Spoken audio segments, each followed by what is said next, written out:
Fala pessoal, bem-vindo a mais um NBcast. Nesse falaremos sobre os carros mais belos de 1940 até 1959. Meu nome é William e essa é uma época que os carros começam a ficar verdadeiramente bonitos. Fala pessoal, meu nome é Henrique e os carros mais bonitos dessa época são europeus. Fala pessoal, aqui é o Gustavo e agora sim é uns carros que conheço um pouco e finalmente dá pra falar da maravilhosa Ferrari, né? Na época que a Ferrari surgiu para abençoar a todos, essa puta marca foda. E também acho sacanagem ainda o Henrique e o William nessa época já estarem com uns 20 e poucos anos e ainda assim eles têm uma vantagem muito grande sobre nós. 6 letras, 4 consoantes, 2 vogais, 1 duplicata, 2 acentos. Lalo na área, quem sabe meu nome sabe do que eu tô falando. É isso aí. Hello, I'm Truman Bradley, speaking for your local Chrysler dealer. And tonight I have a real challenge for you, because we believe that 15 minutes here can change 15 years of car buying habits. Então a gente vai continuar a ideia aqui de falar dos carros mais bonitos que a gente separou meio que por anos, para não ficar ter um espaço maior assim. Então tá eu e o Henrique aqui, o Matheus deu mais um calote. Acho que esse é um PT, talvez. Estamos contabilizando, viu, rapaz? Então é o seguinte, vou começar então, no anterior o Henrique começou, nesse eu vou começar então. Bom, os 3 carros aqui que eu vou citar, eu vi pessoalmente e um deles tem no Brasil. Então o terceiro lugar aqui, e até assim, esses acho que talvez é a pauta mais próxima, que os 3 carros que eu escolhi, eu coloquei como ordem, mas assim, não pode ser, porque eu gosto muito dos 3. Se eu pudesse, eu teria os 3. E eu não tenho tipo, você escolheu porque era mais bonito, que era mais importante. Não, na verdade eu achei os 3 muito bonitos, né?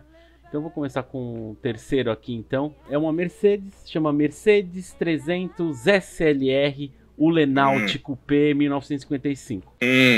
Então, esse carro eu vi pessoalmente no Museu da Mercedes. Existem só 2 unidades no planeta do modelo de rua, tá? Esse carro é a versão de rua do modelo que Stirling Moss e Juan Manuel Fangio correram na Mille Miglia e em outros campeonatos. Na verdade, assim, Stirling Moss ganhou na Mille Miglia em 1955. Até eu fui pesquisar um pouco mais detalhes, né, como é que era essa corrida. Pra você ter ideia, o percurso era de 1.600 km e a média de velocidade era 157 km por hora. E nessa é uma época em que você tinha como copiloto geralmente um jornalista, porque o pessoal queria saber se era verdadeiro, porque assim, para o pessoal não cortar caminho e ter um registro da viagem mesmo. Cara, era outros tempos, sabe? Então assim, que bizarro. O piloto era Stirling Moss e do lado vinha um jornalista junto.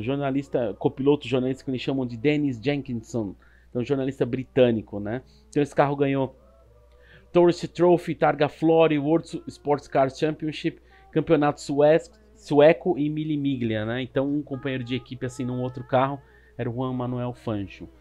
Na versão de rua, então como eu falei, os 2 estão no modelo da Mercedes. Esse carro chegou a ficar com um colecionador uma época, mas a Mercedes conseguiu comprar de volta.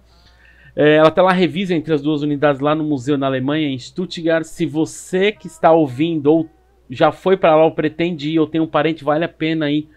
O melhor museu de carro na Alemanha, na minha opinião, é o da Mercedes. O da Porsche é muito da hora, o da BMW é ok, o da Audi é bom pela história, apesar que faltam algumas coisas no da Audi, mas assim, o da Mercedes é o que mais representa, porque tem desde o primeirão lá, o Motorwagen, até os modelos de hoje. Assim, não vai esperando que você vai ver VC63, esquece. Isso daí é o seguinte, a ideia do Museu da Mercedes é contar a história. Então vai ter os primeiros motores a combustão, motor de avião, vai ter motor de, acho que tem até de helicóptero, de navio, de barco. E você, cara, tem a Mercedes, como a gente já tinha falado daquela história na pauta anterior, desde 1884 a 85. Então desde lá passa por Revolução Industrial, 2 grandes guerras, o nazismo, e tá aí até hoje, né? Então é uma empresa muito importante para a humanidade. Tem muitos modelos, como eu falei, tem ônibus, tem caminhão no museu. Cara, a história é vasta, a história mais incrível que você pode ver de uma montadora é o da Mercedes, tá? Vou até falar uma besteira, quando eu vi essa 300 SLR, até coloquei um tempo atrás no meu stories, no meu Instagram, em que depois que eu olhei esse carro pessoalmente, eu nunca vou conseguir mais olhar uma 300 SL como antes, porque o carro é muito mais bonito que a 300 SL. Cara, era o sonho que esse carro ter ido pra rua. Infelizmente, teve uns acontecimentos aí, um monte de pessoa morreu e acabou cancelando o projeto, então teve só 2 chassis, como eu falei, estão no poder da Mercedes. Esse carro é 8 cilindros, 3.0, 302 cavalos, e a máxima do carro era de 290 km por hora, pensando que isso foi em 1955, tá? Talvez esses 2 carros que tem no poder da Mercedes são os únicos que passariam o preço do carro mais caro de todos os tempos, já comercializado em um leilão, que é a Ferrari 250 GTO. Estima-se, né, que o valor desse carro ultrapasse a cifra de 100 milhões de dólares, tá? Porque não só pela história, o Sterling Moss e Juan Manuel Fangio ter ganho muita coisa, é a versão de rua que tem história, se você for buscar, se a gente tá vídeo no YouTube, tem vídeo desse carro, tem até teste de jornalista e tal, mas é muito suave, muito discreto. Eu acho que a Mercedes não emprestaria mais esses carros hoje por causa do seu valor absurdo, né? Ela tem o seu Vault, né, que é uma área que ela guarda alguns carros mais raros e vai revisando no museu. É absurdo, vale a pena conhecer só por conta desse carro e muitos outros que tem na história, né? Vale a visita só por ele. É isso aí, então. Minha terceira opção aí, a Mercedes 300 SLR, o Renault Coupé de 1955. A sua terceira é a minha primeira. Então, acho que eu já vou falar mais um pouco do carro aqui, né? Então eu coloquei o 300 SLR como o carro mais bonito desse período. Realmente fica muito difícil. O 300 SL já apareceria na minha lista aqui, né? Mas realmente fica muito difícil você olhar para um 300 SL da mesma forma depois que você vê o SLR. Bem mais bonito. Principalmente assim, parte de rodas, que era roda de cubo rápido, não tinha aquela calotona, que lembra aquelas rodas de Fusca mais antigo. Até detalhes na carroceria mesmo, abertura de capô, o próprio desenho um pouco mais afilado. Então, um carro impressionante. O que o 300 SL já era impressionante, o 300 SLR consegue ser ainda mais, assim, em graus exponenciais. Vale lembrar algumas coisas sobre esse carro. Então, a primeira é que ele tinha um space frame todo em alumínio, os painéis em magnésio. Então, era um carro extremamente leve, menos de 900 kg. Já falou aí do motor, 8 cilindros em linha. Eu achei aqui 310 HP, quase 320 Nm de torque. Então era um carro que ele era extremamente rápido, um carro extremamente leve, porém ele tinha alguns problemas, né? E esses problemas até ocasionaram, para quem escutou o podcast aí, Ford versus Ferrari, que a gente falou bastante sobre Le Mans, o maior desastre em Le Mans, que foi em 55, com um 300 SLR, mas já vou voltar nesse assunto. Então o carro ele tinha 2 grandes problemas. Um era uma de suas maiores virtudes, que era o chassi em alumínio e os painéis em magnésio, porque apesar de ser um material extremamente leve, o magnésio ele também é extremamente inflamável. E isso, quando você está falando de um carro de corrida da década de 50, não pode ser nada bom. E o segundo ponto negativo desse carro é que, numa época que começava-se a desenvolver freios a disco, eu vou falar um pouco disso no outro carro que eu escolhi aqui, a Mercedes colocava freios a tambor.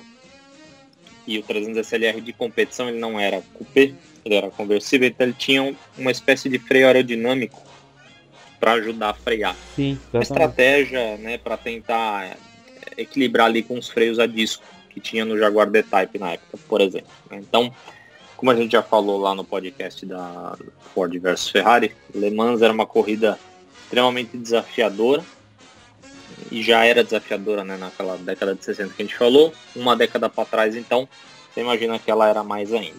Limitações técnicas, limitações tecnológicas, os carros eram mais lerdos, menos aerodinâmicos, mais instáveis. Então, na corrida de 1955 aconteceu um desastre, que até hoje é lembrado como o maior desastre, né, de Le Mans, quando Pierre vinha com sua 300 SLR na reta, né, atrás dele vinha Juan Manuel Fangio com outra 300 SLR, na frente tinha um Jaguar D-Type, que era Hawthorne, achei que é o nome do piloto, que vinha com o Jaguar D-Type. O cara freou, e aí a eficácia do freio a disco do D-Type era muito maior do que o freio a tambor do 300 SLR. O 300 SLR não conseguiu frear, bateu no Jaguar e voou por cima do Jaguar atingindo o público, né? Porque o carro na verdade desintegrou na hora que aconteceu, então atingiu o público e parte dele ficou em cima do box que dividia a reta com o pit lane. Um desastre assim, horrível. Para quem tiver coragem, estômago, quiser procurar aí no YouTube, tem vídeos do desastre, mas estima-se aí mais de 80 civis mortos, Vixe, esse é foda, incluindo o piloto, né? Então você imagina aqueles painéis de magnésio, uma que eram super polidos, né? O carro não tinha pintura, então era o próprio material ali exposto. Então você imagina, polido, aquilo era praticamente uma faca, né? Os pedacinhos voando e pegando fogo, que era uma beleza, né? Material extremamente inflamável. Então tá aí 83 espectadores e o piloto mortos, aliás, né? Nesse desastre de 55. Fica aí um registro muito triste para 300 SLR, mas ainda assim não tira a beleza do carro, que para mim é o carro mais bonito dessa época. Tem episódios na história, cara, que são cruéis, assim, que... Aquela história nessa pauta mesmo da Ferrari versus Ford versus Ferrari, você fala, e se, né? Então a gente comentou nisso daí, eu tava ouvindo quando eu tava editando, eu falei, putz, grila. Porque pode ser cruel, por outro lado, esse carro é muito difícil a gente ver rodando. A Mercedes até leva para eventos hiper raros, assim, de exibição, mas ver andando um jornalista hoje pegar para dar uma volta, fazer um review, putz, imaginando as histórias que tem o próprio Stirling Moss, né, que dirigiu tanto o modelo de corrida, mas infelizmente muitas coisas vão ficar só na saudade, né? Ou como é que é, saudades daquilo que não vivemos, né? Saudade do que não vivemos ainda. Pois é. Well, here's a young man who's mighty impressed. Wow, another new Chrysler. That rear end looks just like a jet plane. He knows what he's talking about.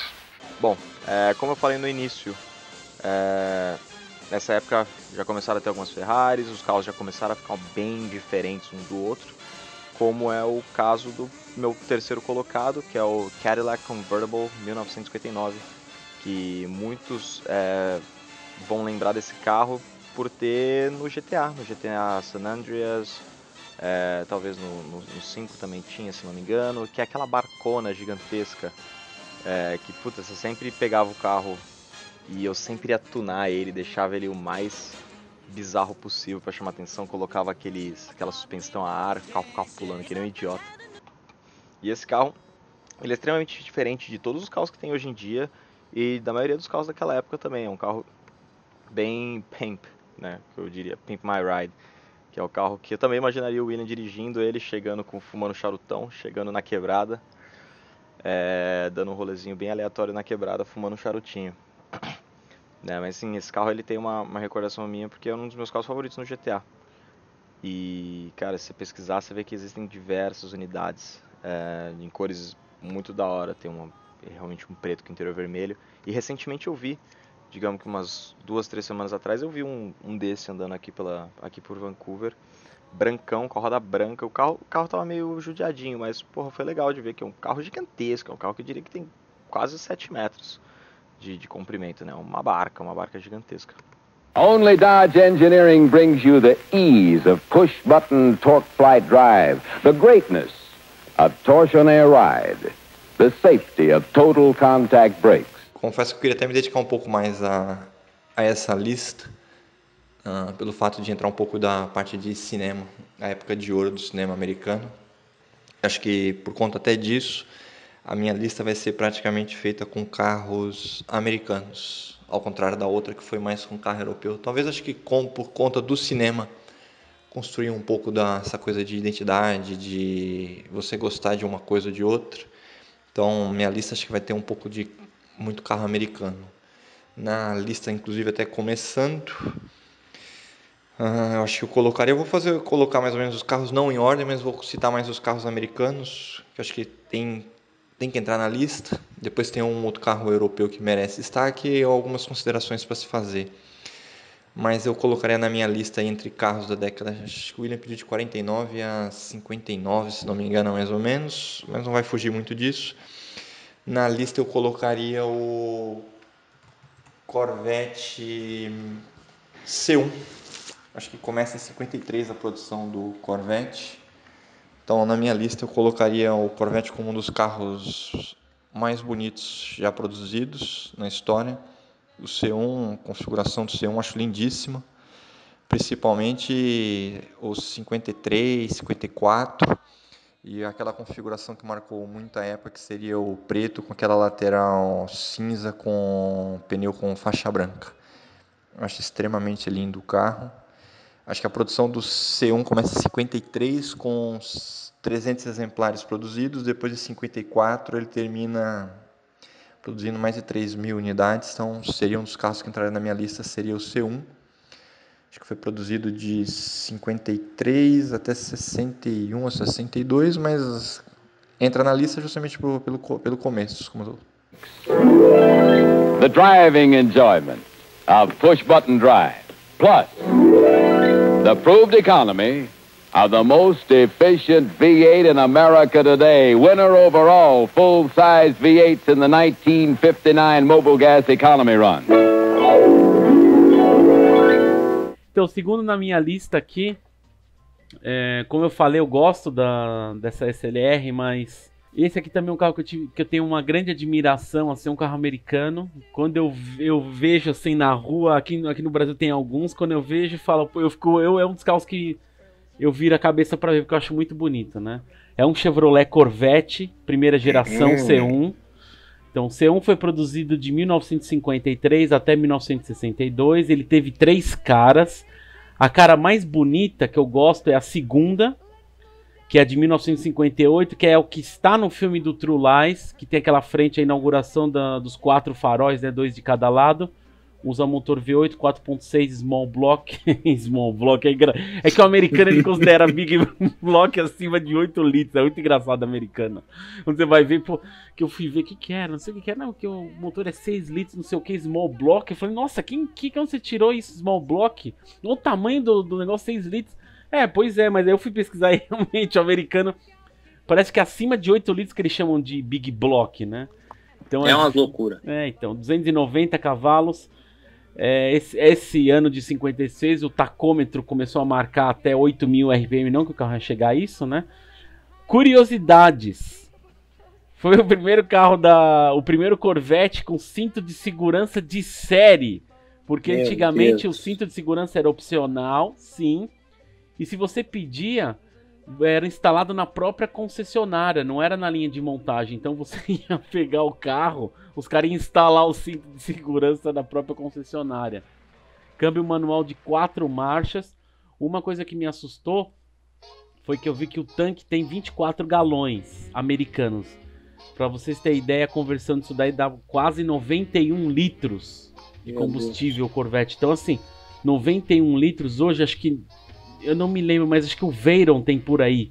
Então é meio absurdo assim você parar pra pensar. Acho que um dos únicos carros que tem maior litragem que eu conheço assim, tanque de combustível é a Maranello, 550 e a 575, se eu não me engano, são 105 litros. Então assim, é meio insano um carro desse ter 91 litros, né? E pela primeira vez os motores de injeção de combustível exigiam transmissão manual, né? Eu acho um carro muito bonito, muito charmoso. Tá no filme do Arnold Schwarzenegger, como eu falei lá no True Lies.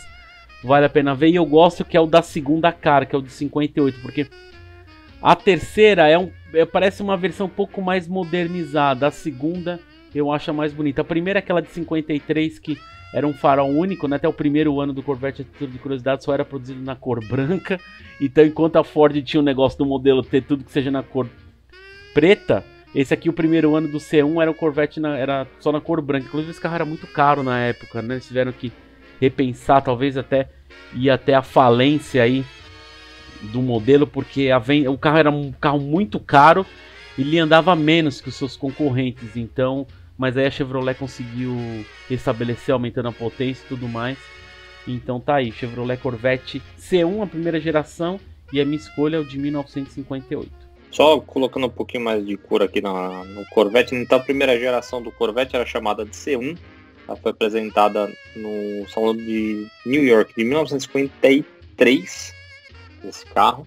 Então, como ele já falou, ele vinha apenas na cor branca. Para 54, a Chevrolet aumentou um pouco os leques. Então, além do branco, que era chamado de Polo White, tinha também o Pennant Blue, o Sportsman Red, ou o preto. 3.640 Corvettes foram vendidos em 1954, porém as vendas não foram da maneira que a Chevrolet esperava. Então, para 55 eles começaram a mudar um pouco o carro, né? Em 1958 veio essa diferença maior aí nos painéis de carroceria. O carro realmente ficou muito mais bonito. Aliás, isso serve assim para você ver o que uma linha de design faz com o carro, né? Na verdade ele não é mais largo, não tem nada disso, mas o fato de ter 2 faróis na frente ao invés de um só, diminuir a grade, ele parece que ele alonga, né? Ele parece um carro bem mais largo do que se você olhar os modelos anteriores, 53, 54, até o próprio 56 ainda, um farol só. Aí um truque de design é interessante.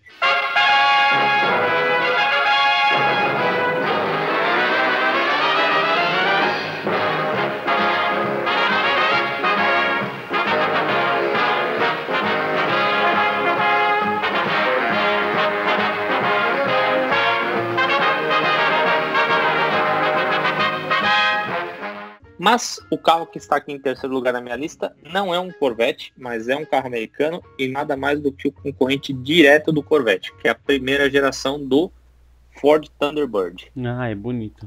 Então o Thunderbird surgiu um ano depois do Corvette, no salão de Detroit de 54, começou a ser medido em 55. A ideia da Ford era exatamente competir com o Corvette. Como isso? Fazendo um carro exatamente no mesmo estilo. Um conversível de 2 lugares. Essa era a receitinha da Ford. A primeira geração do carro foi de 55 até 60. Passou por alguns facelifts aí ao longo de sua estadia, mas para mim as linhas mais bonitas são do modelo de 55, que ainda não tem aquela janela escotilha na lateral, o step ainda é dentro do porta-malas e não ali atrás, que acho que ficou meio ridículo. Ele tinha um motor V8 4.8 com enormes 193 cavalos. Loucura isso, né? 380 Nm. E aqui vai uma curiosidade. O modelo mecânico, com câmbio mecânico, né, do T-Bird, ele era mais fraco que o modelo automático. O automático rendia 198 cavalos, 388 Nm. Era um pouquinho mais forte. 3.500 carros foram vendidos em 10 dias. Então, se a gente for comparar com as vendas de Corvette, por exemplo, a gente pode falar que foi um sucesso. A Ford vendeu mais T-Birds em 10 dias do que a General Motors vendeu Corvettes em 1954. Pouco mais de 16 mil unidades foram vendidas só em 1955. E a maior curiosidade desse carro é que ele tinha bancos elétricos. Imagina bancos elétricos em 55. Mas você sabe que carro americano tem muita inovação, principalmente, eu tinha falado na pauta anterior do Oldsmobile. O Oldsmobile tem muita tecnologia, se eu não me engano, é que eu não lembro agora de cabeça, mas eles têm alguma coisa de airbag. Acho que o primeiro airbag, porque assim, o airbag tem várias, eles colocam como várias variáveis, né? Desde o airbag só do motorista, do passageiro, de cortina. Se eu não me engano, o Oldsmobile foi o primeiro com um airbag só no motorista, era pequeno. Era só pra cabeça mesmo, sabe? Não é aquela, como é que se fala? Aquele travesseiro gigantesco, aquela almofada imensa. Era um negocinho bem pequenininho. Cara, os carros americanos, a Cadillac também tem muita inovação. Aquele Magnet Ride que a gente fala hoje que todas as montadoras têm. Ferrari, a Porsche acho que tem. A Lamborghini, que é aquele... como é que se fala? A suspensão que tem aquela viscosidade que funciona com um campo eletromagnético. A Cadillac colocou aquilo, acho que não foi no STS, se eu não me engano. O cara americano o pessoal despreza ou tem muito preconceito, mas muitas tecnologias vieram de carro americano, tá? Não é a Mercedes dá a mentira, como eu já falei isso no episódio da Miss por causa falar aqui. A Mercedes fala que sempre dá tudo na classe S, tudo primeiro, mentira. A Mercedes mente muito, tá? O alemão é genial pra isso, tá? A gente vê isso por causa do grupo Volkswagen, Audi dando seus golpes aí do Euro 6. Do Euro 6 não, da emissão lá do Dieselgate. Mas você vê que muita coisa, tem muito carro americano que vem tocar de lá, que é o Oldsmobile, a Ford mesmo, tem muita tecnologia, então é interessante como funciona a história, né? Com certeza. Aí eu achei aqui não só airbag de motorista, como também airbag de passageiro. Oldsmobile Toronado. É. Mas tem umas coisas assim, cara. Tem... Eu não lembro qual que era. O primeiro câmbio automático também americano. Tem um monte de coisa que você vai vendo. Eu tenho uma lista em algum lugar que eu peguei uma vez eu fui pesquisar várias coisas, sabe? Desde... A Volvo tem algumas coisas, acho que é de airbag de cortina, de sistema anti-capotamento, mas a maioria, sim, é interessante, cara. Pra você ver como tem que tomar cuidado com o negócio da história. Tem uma galera que mente forte, assim. Você vai ver, tem história, mas esse foi o primeiro. A questão é que não tinha tanto aquela questão da compartilhar tecnologia, ou então lançou uma coisa num país, até chegar do outro lado do oceano demorava muito, né? Não só mandar de barco, tem encomenda e tudo mais, até o pessoal conhecer. Eu acho que eu já disse isso, Jay Leno fala muito isso daí, referente a... Deu um exemplo, eu já falei isso aqui no NBcast, o negócio da Miura, quando ele viu a primeira vez que... Eu tinha ouvido falar que a Lamborghini tinha lançado o carro com motor central, e quando ele viu a primeira vez que tinha um carro desse na cidade. Cara, não tinha informação disso, então muita coisa assim a gente vai descobrindo que... Cara, teve episódios parecidos, assim, inventados na mesma época. Acho que a própria ideia do avião mesmo, o negócio dos irmãos Wright e do Santos Dumont.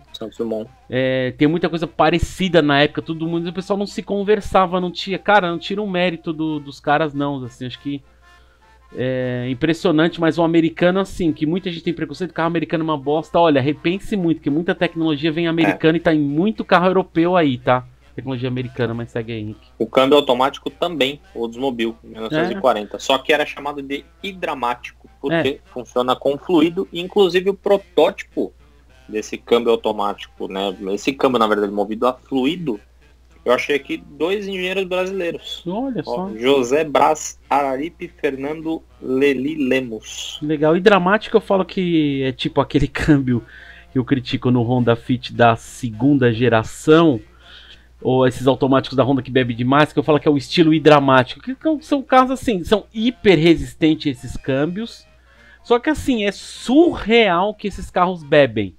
É carro que faz assim, esses carros americanos, cara, era comum na época fazer 1, 2, 3 km por litro, tudo bem que a época dessa época que tinha esses carros de combustível, o combustível era muito mais barato, tudo bem que a gente teve algumas crises de petróleos aí ao longo do tempo, mas... É um câmbio hiper resistente, era usado muito pra guerra, mas, cara, era absurdo o que esses carros bebiam, sabe? Mesmo esse Fit da segunda geração, ou o City aí, cara, é meio surreal que bebe. Você diz, porra, mas um carro 1.0, 1.4, tal, bebe desse jeito. Pois é. Mas tem bastante episódio bacana na história sobre Oldsmobile. Infelizmente ela não tá mais na gente, assim como esse modelo aí do Thunderbird, né? Teve a releitura recente, mas... Isso. Tem até aqui no Brasil, né? Mas eu acho uma pena, cara. Certos episódios da história, a Ford deixar morrer. Teu carro, você olha assim, ele é muito bonito. Ele é muito elegante. Esse modelo tem no Brasil, tá? Esse da primeira geração. E deixar no esquecimento, sabe? A própria... Eu fico imaginando o Oldsmobile, né? Os caras terem deixado morrer. Pô, ninguém foi lá e... Tudo bem que a gente tava em crise, mas... Nenhuma dessas grandes montadoras, tipo Chevrolet e Ford, pensaram em comprar a empresa, porque é o seguinte... Como a gente falou na pauta anterior, o Oldsmobile meio que surgiu antes da Ford. Era legal você ser dono a Ford ser dono da Oldsmobile, sabe? Você chegar e falar... Então, na nossa história a gente fala que é o primeiro, mas é legal você comprar o concorrente que não tá mais e criar modelos, mas... infelizmente é triste, né? Um capítulo da história americana que fica, né? Não só Oldsmobile Buick, por exemplo, também. Né? Mais uma que... caiu praticamente no esquecimento aí. Saturn, né? Também, né? Saturn. Então, são várias marcas que, assim, surgiram, tiveram lá seu ponto na história, escreveram parte da história e, infelizmente, sumiram, né? Quando isso não acontece com marcas, acontece com modelos, né? Então, foi exatamente o que aconteceu com o Thunderbird. O Thunderbird surgiu como um carro elegante, bonito, a roda traseira ali meio coberta pelo paralama. Depois vieram discretos rabos de peixe, né, para imitar a Cadillac. Bom, por fim, assim, ele foi evoluindo até que chegou nos anos 80 como um carro completamente sem graça. Nos anos 90 já era uma barca que ninguém queria. Morreu, e aí com aquela febre de ressuscitar, né, o que a gente sempre toca aqui, aquele ponto da nostalgia que vem surgindo de tempos em tempos, né, então ela desce na curva senoide ali, dali a pouco ela tá de volta, a Ford relançou o Thunderbird, né? Chupando muito do design dos anos 50, mas infelizmente também foi um carro que não sobreviveu muito no mercado. Como curiosidade, o carro custava na época, 1955, $3.000. É caro, era bem caro, hein? Mas era bem mais barato que um Corvette, por Sim, exemplo. sim, esse é o problema do Corvette, né?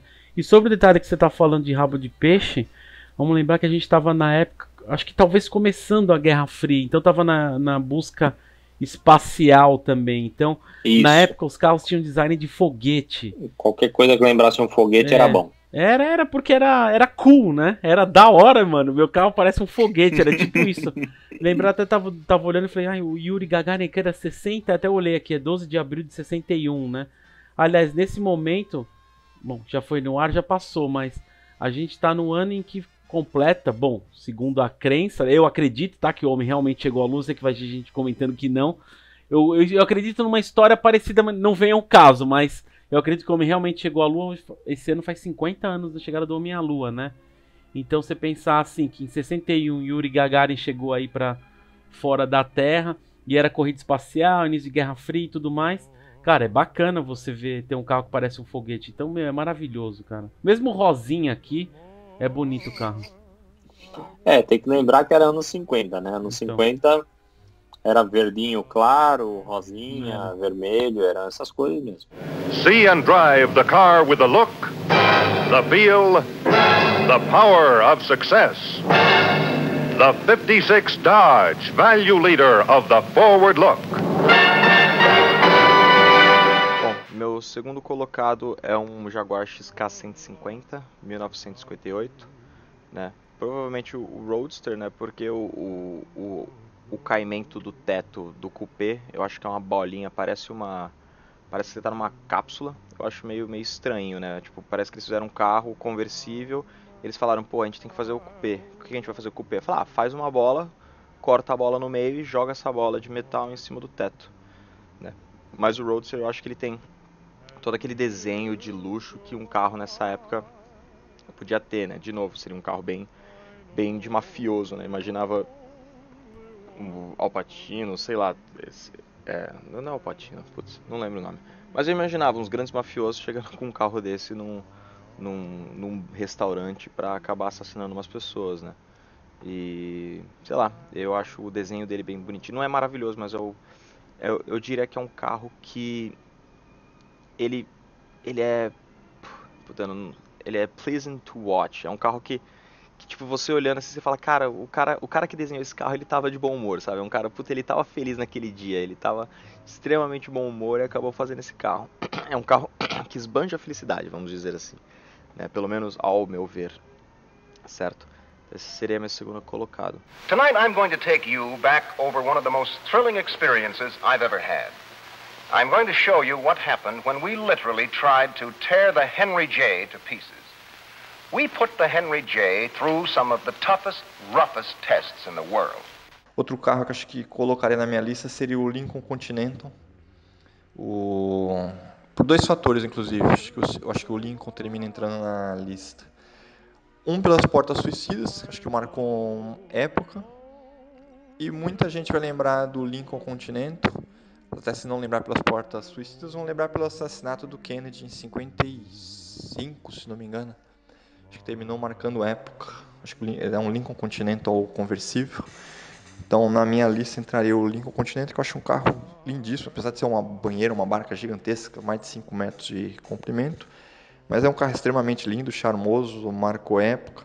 Muita gente, inclusive, vai lembrar do Lincoln Continental, acho que pelo filme Matrix, que acho que aparece quando o Neo sai para dar uma volta com o Morpheus ali no carro. Acho que no Matrix 1. Como eu falei, eu queria me aprofundar mais no assunto. Mas acho que é um carro lindíssimo que também entraria na minha lista. Hi, kids. Hi, Pedro. Kids, let's all sing the Kid Song. Eu queria colocar um outro carro e descobri, ai que bosta, no ano seguinte, mas então deixa quieto. Mas, pegando aqui no limite do ano aqui, 1959, em primeiro lugar, como eu falei, não necessariamente é o meu primeiro, porque eu gosto desses três, assim, dessa época, são os mais bonitos na minha opinião. Mas é uma Ferrari, é uma 250 GT Berlinetta Short Wheelbase, Foram produzidas 176 unidades, 280 cavalos, desenvolvido por Giotto Bizzarini, Carlo Citti e Mauro Forghieri. Esses 3 engenheiros foram as mesmas pessoas que, em poucos anos depois, acho que é 62, criaria a famosa 250 GTO. Talvez a Ferrari que mais vale todos os tempos e uma das mais admiradas e respeitadas ainda.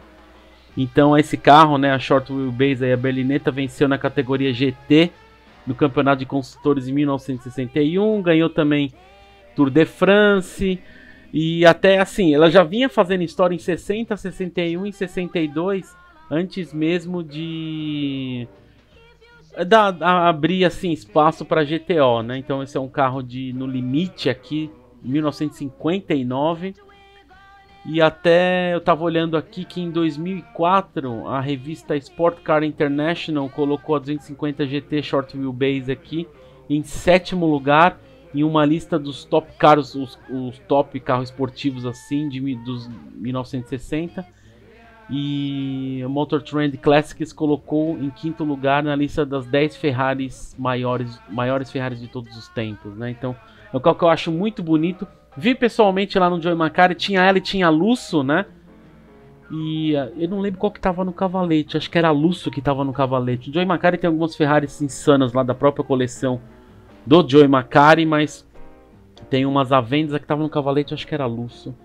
E é muito bonita, a 250 GT Short Wheelbase.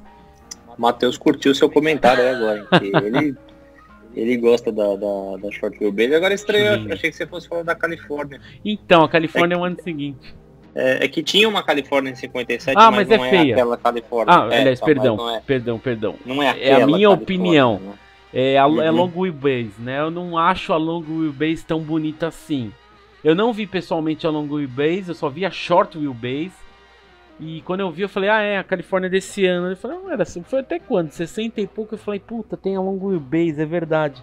Então, na verdade, eu gosto da Short Wheelbase. É bonita, mas eu acho a Short bem mais bonita, né? Algumas curiosidades aqui da Short Wheelbase, né? Então, primeiro é o motor, que é aquele emblemático 3 litros V12 Colombo. Tinha aquela sinfonia maravilhosa. Produzia de 240 até 280 cavalos, dependendo da configuração que você tinha o carro. E como forma de curiosidade aqui, o pneu que vinha nesse carro era 185 VR15. Então você imagina que hoje aí o seu Ford Ka com pneu 955516, por exemplo, tem um pneu mais largo, perfil mais baixo e rodas maiores do que um carro com uma Ferrari de competição, né? Então é meio insano a gente pensar nisso. Também acho o carro muito bonito. Não coloquei nenhuma Ferrari nessa lista de 3, tá? Mas assim, 4º, 5º, 6º lugar, facilmente entraria 250 Testa-Rossa, 250 GT Short Wheelbase. São carros maravilhosos, são carros que tem lá o seu panteão na história e que ninguém vai tirar. É só ver qualquer Goodwood Revival aí, umas 250 Short Wheelbase disputando curva, que você vai entender o que é legal mesmo. E o ronco do Colombo é simplesmente animal. É animal. Foi o Colombo mesmo, né? Que era Giottino Colombo, acho o nome do cara. So rugged, it's the only radio case with a 5-year guarantee against chipping, cracking, or breaking in normal use. Of course, a tube might jar loose, but that's easily fixed. Vamos falar aqui do meu segundo carro aqui na lista, que vem logo depois do 300 SLR. Não é uma Ferrari, né? Eu já falei, as Ferraris ficariam ali facilmente 4º, 5º lugar, também não coloquei para não ser taxado de ferrarista, mas é um Jaguar. Então a gente estava falando um pouco antes, né, do... o William já sabe qual que é. Ele estava falando aqui um pouco antes da corrida de Le Mans 55, a tragédia do 300 SLR, qualquer outro Jaguar que estava nessa história, o D-Type. Mas não é do D-Type que eu vou falar, tá? É que não tem como falar desse carro sem falar do D-Type. Então a Jaguar tinha, para as corridas de Le Mans, primeiro o C-Type, que depois foi substituído pelo D-Type em 54. O C-Type lembra mais um XK120. O D-Type já vai mais para o que seria um E-Type. né? Mais pra frente também tem aquele design um pouco mais arredondado, só que ele tinha uma barbatana atrás do lugar onde ia sentado o motorista, né? Inaugurou esses freios a disco em competição, então era um material um pouco mais revolucionário, porque a Jaguar tinha que compensar a falta de potência. Enquanto os competidores tinham motores 8 cilindros em linha, 12 cilindros em linha, a Jaguar tinha que se contentar com um motor 6 cilindros em linha, que era chamado XK6, de 3.4 litros, que depois foi alargado para 3.8. Então ele sofria um pouco com questão de potência. Ele tinha cerca de 250 cavalos, enquanto os concorrentes tinham praticamente 300. Mas não é do D-Type que eu quero falar, e sim da versão de rua do Jaguar D-Type. Sim, em 1955 já tinha essa ideia de fazer um, entre aspas, semipista, então a versão de rua do carro de corrida, que era o Jaguar XK-SS.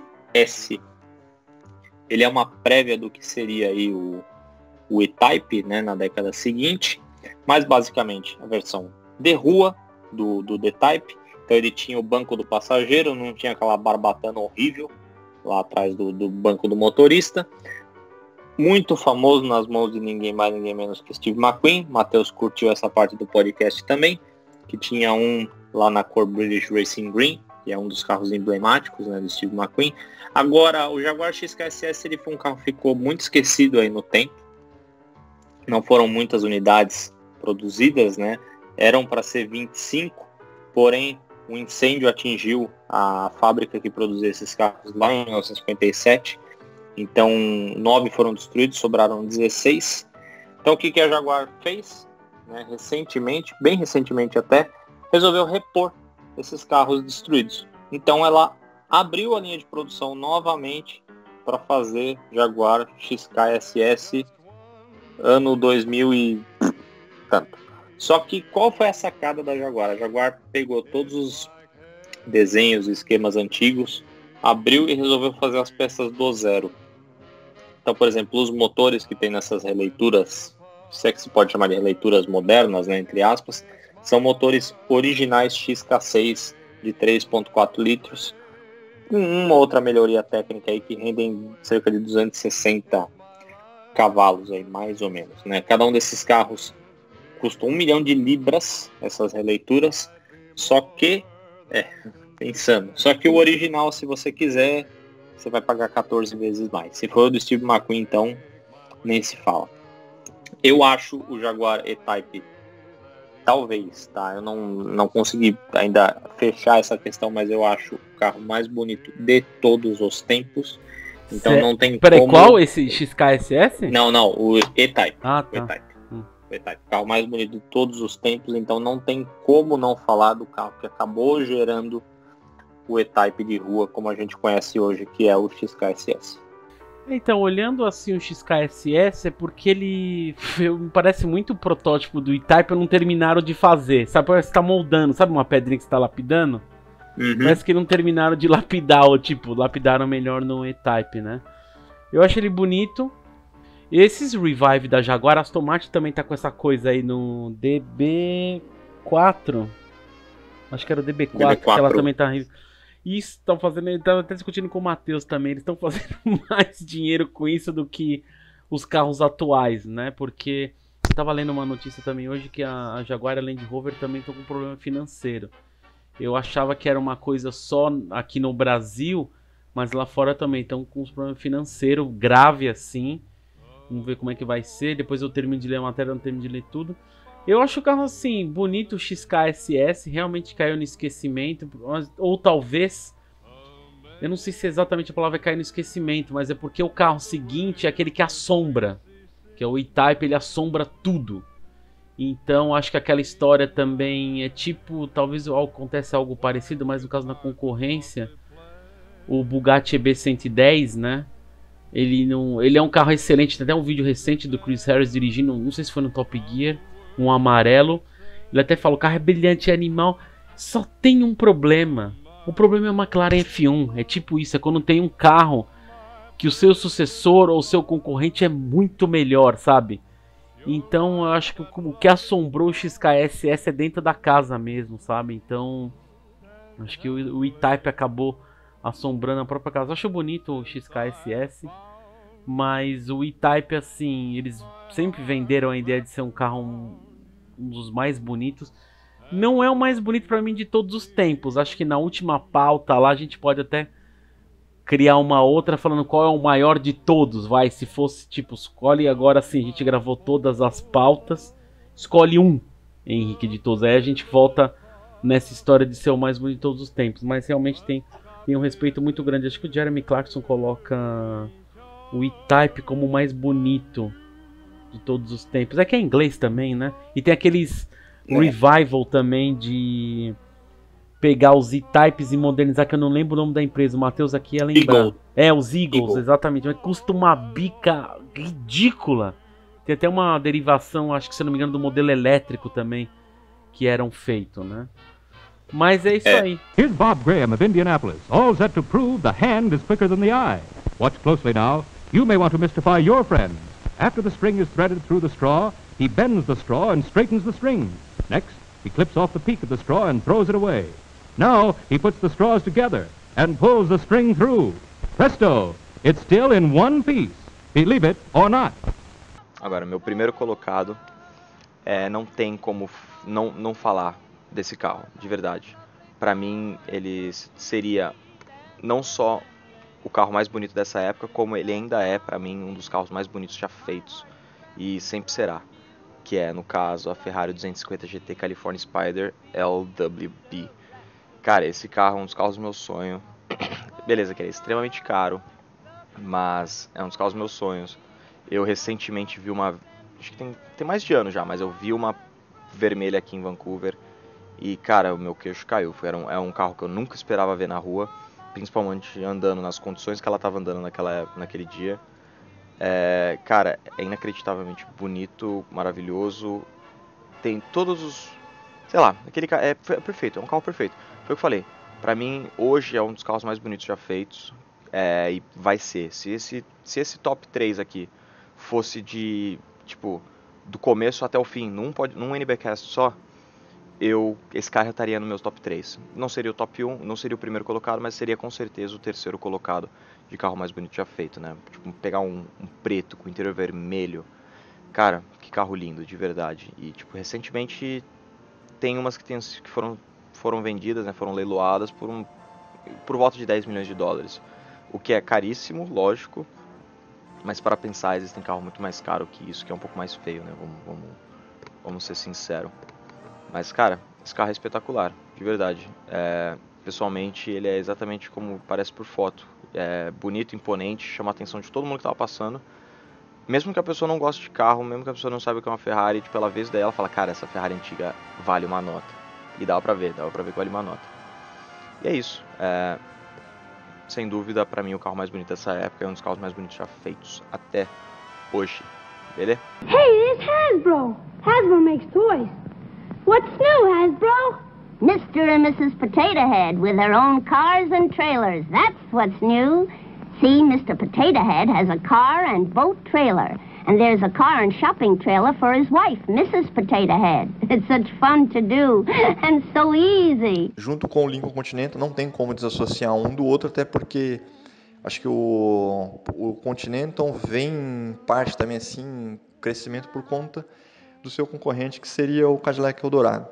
O Eldorado também tem que estar na lista. Aquelas linhas do Eldorado são lindíssimas e ele tem que estar na lista. Acho que marcou muita época também depois. Acho que eu não pesquisei, vou até dar uma olhada se for o caso, enquanto eu vou montando aqui, pelo Elvis Presley depois. Chegou a ter o Eldorado. Mas o Cadillac tem que estar na lista também, um carro lindíssimo, uma barca gigantesca. Então entraria na minha lista também ele. Assim como também na lista ainda de carros americanos, entraria também o Thunderbird 55. Acho que a geração mais bonita do Thunderbird. Aquela carroceria curtinha com o capotinho, o desenho caindo. É um carro que marcou época, também entra na lista facilmente. Não tem como eu deixar passar o Thunderbird. E também outro produto Ford, né? E entra na minha lista o 55. Acho que a única diferença que tem, acho que do 55, eu não lembro mais ou menos, seria aquele desenho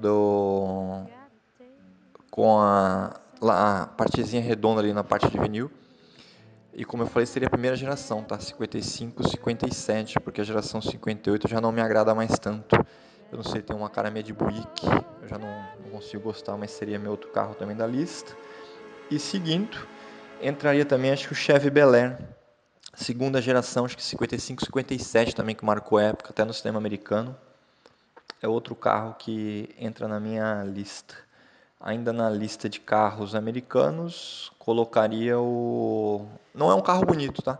Já deixo claro, mas é um carro que, pela história, por tudo que envolve ele, eu colocaria o Tucker Torpedo também na lista. A gente tem até um exemplar aqui no Brasil, no Museu de Caçapava. Acho que é o único, acho não, com certeza é o único exemplar aqui no Brasil. Também colocaria o Tucker Torpedo entre os carros da década de 40 e 50. A lista mais ou menos até agora teve mais carro americano, porque como eu falei, eu gosto muito de cinema. Sou muito fã de Pasolini e do Bergman também. E acho que a década de 50 acho que termina visualmente me marcando muito pelos carros, por conta de muito filme do Hitchcock, época da Marilyn Monroe, Audrey Hepburn com bonequinha de luxo, e alguns outros, principalmente também, muito filme de gangster que eu assisti se ambienta na década de 50 e 60. Você termina ficando muito com essa imagem desses carrões aí, andando com os gangsters. Tem muito filme de gangsters que a gente vai lembrar, por exemplo, Scarface, tem o Lincoln, mas são de gerações depois, mas você termina ficando visualmente marcado por conta disso, por conta de época. Então, acho que a coisa do cinema me marcou muito nos carros americanos. Se me perguntar honestamente de carro europeu que eu vá gostar da década de 40, 50, mais ou menos, que foi da lista que o William me deu, entraria como destaque a Gullwing, a asa de gaivota 300 SL. Não tem como não lembrar desse carro. Talvez um dos carros mais bonitos, inclusive. Se tivesse de listar qual seria o carro para mim da época da década de 40 e 50, a Gullwing entraria disparada em primeiro, com um dos carros mais lindos. Até hoje é um carro que, aonde passa, entorta pescoço, o pessoal olha. A coisa da porta de asa de gaivota do carro, um negócio assim surreal. Talvez até seja um dos poucos carros na cor prata que eu acho lindo. Então, a Gullwing tem que estar nessa lista aí. E a Maserati também, 3500 GT, também é um carro que me agrada muito. Eu acho muito bonito, acho que é 56 ou 57 que entra a 3500 GT. Precisaria confirmar, mas não passa disso.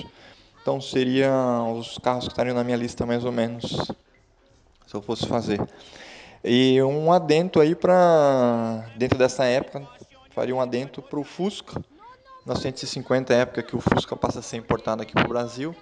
Então, se eu tivesse de escolher também colocar algum carro nessa época, dando um destaque histórico, seria o Fusca.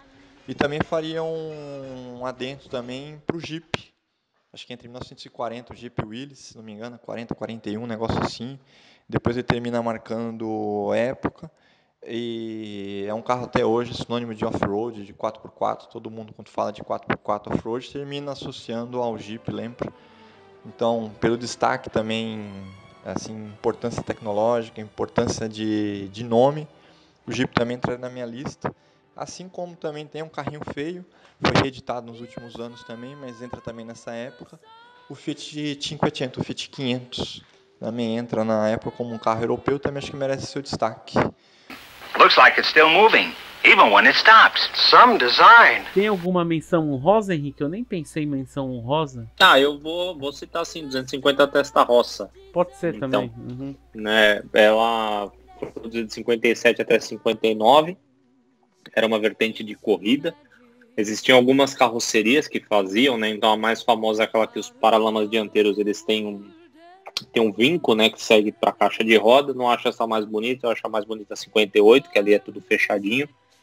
Mas segue praticamente a mesma receita da 250 Short Wheelbase. A única diferença é que é um carro voltado para as pistas. Aqui no Brasil a gente chegou a ter 250 Testarossa, eram 2 unidades. Uma saiu do país, a outra sofreu um acidente muito feio em Interlagos. Desse carro só sobraram eixos e algumas outras partes que foram colocadas em carros de corrida que aqui a gente chamava de carreteiras, né? Ficaram bem famosos aí na década de 60. E hoje a gente tem aqui uma réplica de uma 250 testa-roça, muito bem feita, com peças originais Ferrari, mas é um carro que tem lá sua importância na história e chegou a, por pouquíssimo tempo, claro, né, ser o carro mais caro vendido em leilões aí, depois foi superada por muito pela 250 GTO, mas acho que vale fazer a menção, porque é um carro extremamente importante. Uma outra situação que vale a pena falar, que provavelmente se o Matheus estivesse aqui ele falaria, ou vai xingar a gente quando ouvir não citar desse carro, que é o Porsche 356, né? O primeiro modelo da Porsche aí, tava até vendo ele agora, ele ficou desde 48 até 1965, ele ficou bom tempo, tem várias derivações, a gente já falou no NBcast de carros aí do Need for Speed Porsche, né? Que é o que tem todas as derivações possíveis, que eu nunca vi isso, ter tanta derivação um carro só, né? O normal, Type A, Type B, Type C, e eles tem uns que eles chamam até de pré-A. Tem pré-A que eu falo aqui, a pré, não o pré-A, o animal pré-A. Não o rato, não o roedor. Exatamente, né? É o antes da A, né? Então é um modelo que antecedeu 911, assim. Eu achei ele muito bonito. Tem alguns originais aqui no Brasil. Acho que é o carro que mais tem réplica junto com Cobra, eu acho. Então tem até algumas. Teve até uma história que eu lembro que pegaram a melhor réplica já feita e pegaram o modelo original. Pararam lado a lado, chamaram os engenheiros da Porsche e falaram qual que é o verdadeiro, qual que é a réplica.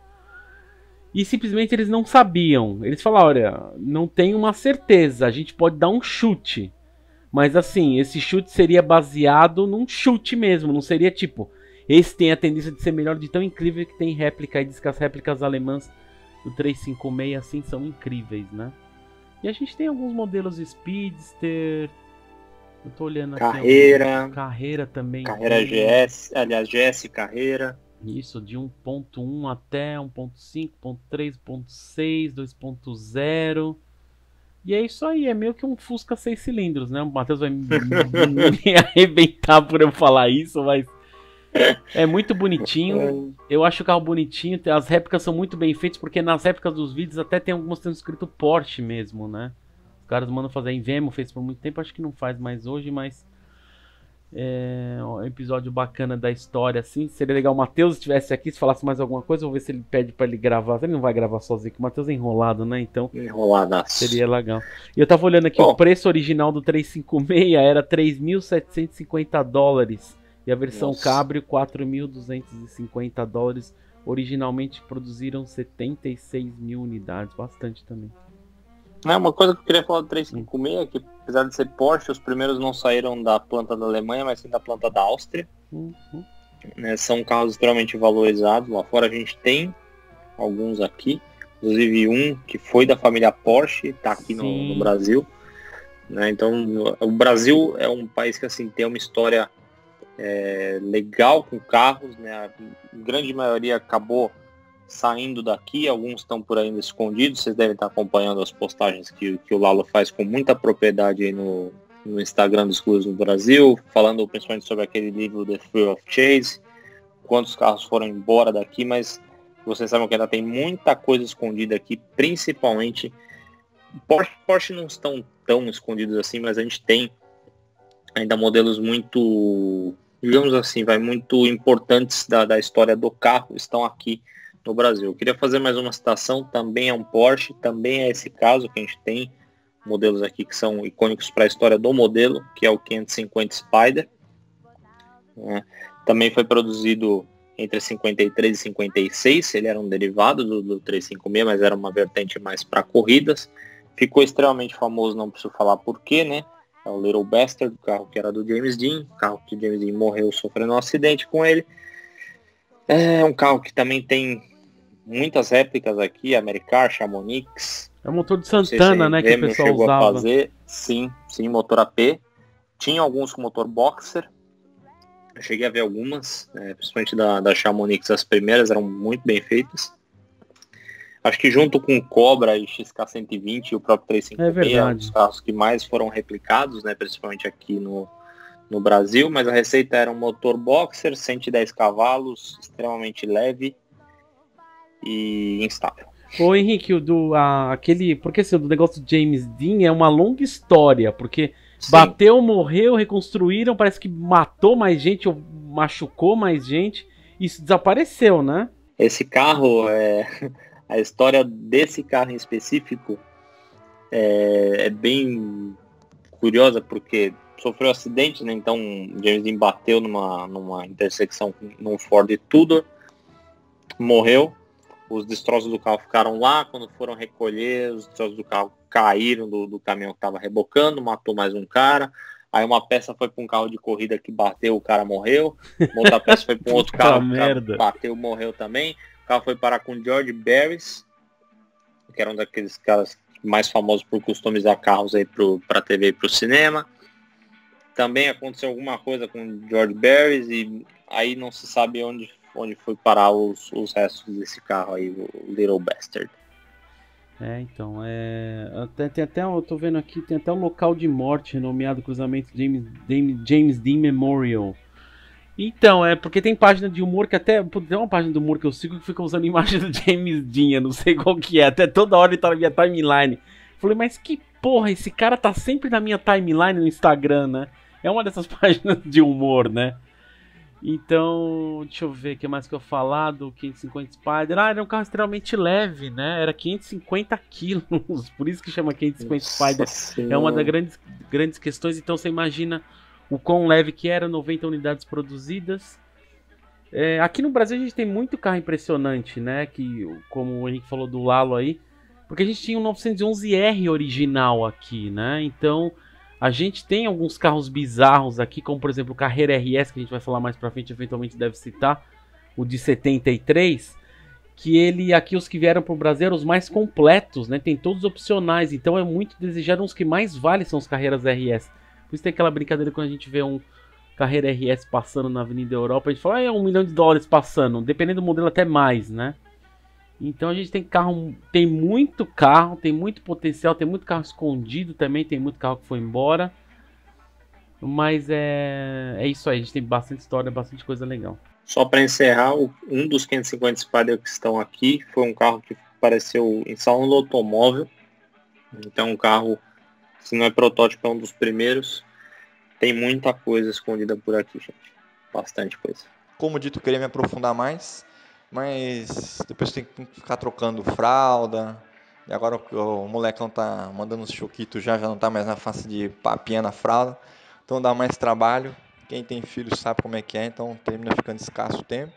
E o pouco tempo que às vezes a gente já tem por conta de trabalho, a gente termina se dedicando à criança, ao filho. Mas tá aí minha lista aí, seria essa aí mais ou menos. Valeu. Vou tentar me dedicar mais para a próxima, já deixar algo pronto para não fazer de última hora. E aí a gente termina tendo mais assunto para se discutir, mais conteúdo, mais característica, mais informação. Não fica um negócio assim meio, vou fazer nas coxas. Mas é isso aí. Valeu, até a próxima aí.